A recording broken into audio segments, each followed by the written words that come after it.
If you've been scrolling through endless lists of pre-built gaming rigs, reading specs, watching unboxing videos, and still feel stuck wondering which one actually makes sense for your budget and your games, this review is going to clear that up. I've spent the last few days setting up the ZYNEEX Prebuilt gaming desktop, running a mix of indie titles, AAA releases, and a couple of streaming sessions, and I'll tell you exactly how it feels in the real world. Link is in the description if you want to check the product details on Amazon. First off, let's talk about why this machine matters in the current market. The mid-range gaming desktop segment is crowded with options that promise ultra-fast performance but often hide bottlenecks in the form of cheap power supplies, cramped cases, or underclocked components. The ZYNEEX model tries to position itself as a plug-and-play solution that gives you a respectable amount of power without the need to tinker with BIOS settings or overclock knobs. That promise is appealing if you want to jump straight into gaming or streaming, but there's a subtle trade-off that you'll notice once you start using it for a few weeks. The core of this machine is the AMD Ryzen 55500, a 6-core, 12-thread processor built on a 7nm Zen 3 architecture.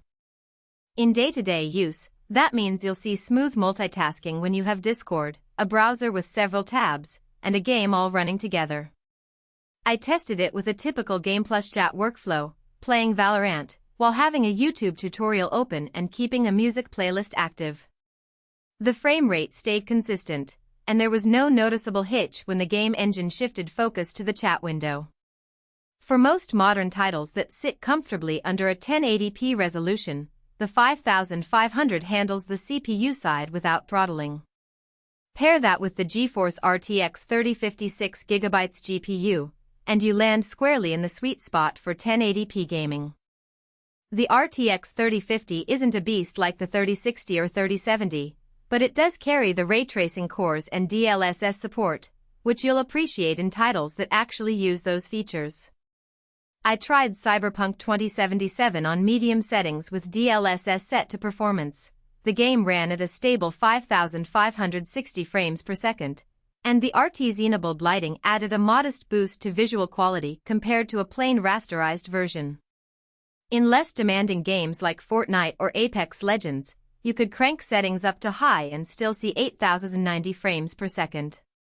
The takeaway is that this PC is well matched for anyone who wants to game at 1080p with decent visual fidelity, but don't expect to push 1440p at ultra settings without compromising frame rates. The 16GB DDR4 3200 RAM feels like a comfortable amount for most scenarios today. I ran a few memory-intensive workloads like opening multiple Photoshop files while streaming and the system didn't dip into swap. The 1TB NVMe SSD is another highlight. Load times on Assassin's Creed Valhalla dropped from roughly 30 seconds on a traditional HDD to under 8 seconds, and the SSD gave me enough space to keep a few large games and my editing projects without worrying about hitting a wall. In practical terms, the fast storage means you spend more time playing and less time waiting for assets to load. Now, the cooling system.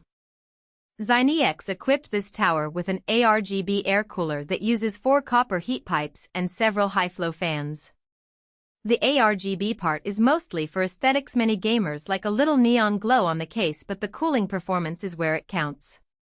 Under a sustained load, such as a 30-minute Shadow of the Tomb Raider session, the CPU temperatures hovered around 70 C, and the GPU stayed in the low 80s.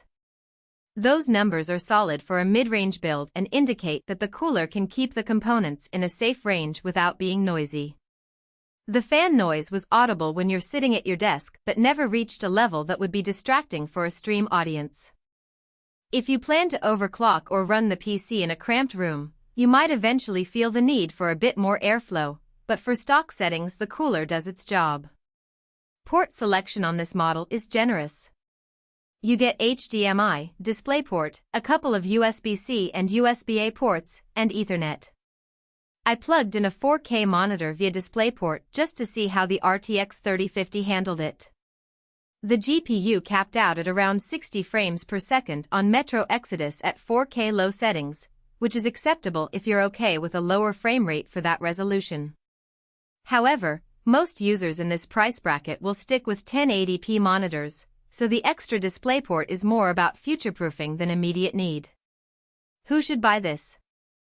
If you are a student or a young professional who wants a ready-to-go gaming PC for 1080p titles, occasional streaming, or light video editing, the ZYNEEX offers a balanced mix of performance and convenience. The machine also appeals to folks who have a spare desk space and want a set-and-forget box without buying a separate power supply, motherboard, and GPU. Additionally, the ARGB lighting and sleek tower design might sway someone who cares about the look of their rig in a shared living area. Who should skip it? If you are an enthusiast looking to push 1440p or 4K,